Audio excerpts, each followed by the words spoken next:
ఈ కొండపైకి వచ్చే వరకు కూడా నేను అనుకోలేదు ఇక్కడ ఇంత పవర్ఫుల్ టెంపుల్ ఉందని. అండ్ ఇది దర్శించుకోవడం అంత ఈజీ కూడా కాదు, ఎందుకంటే ఇది వారంలో ఒక్కరోజు మాత్రమే ఓపెన్ ఉంటుంది, అది కూడా శనివారం. మీరంతా తెలంగాణలోని యాదాద్రి లక్ష్మీ నరసింహస్వామి గురించి వినుంటారు, కానీ ఆంధ్రాలోని శ్రీ మాల్యాద్రి లక్ష్మీ నరసింహస్వామి గురించి ఎంతమంది విన్నారు?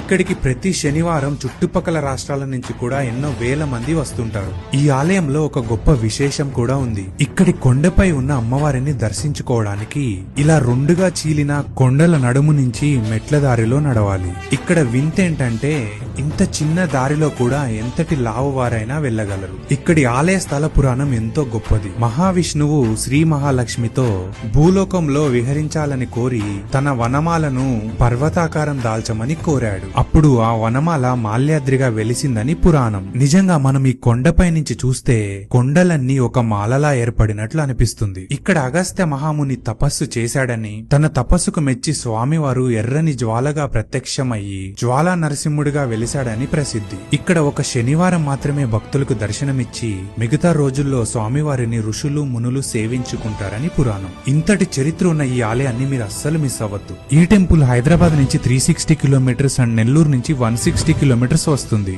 సో ఇంకెందుకు లేట్, ఈ వీడియో నచ్చితే నన్ను ఫాలో అవ్వండి, మీ ఫ్రెండ్స్ అండ్ ఫ్యామిలీకి షేర్ చేసి ప్లాన్ చేయండి.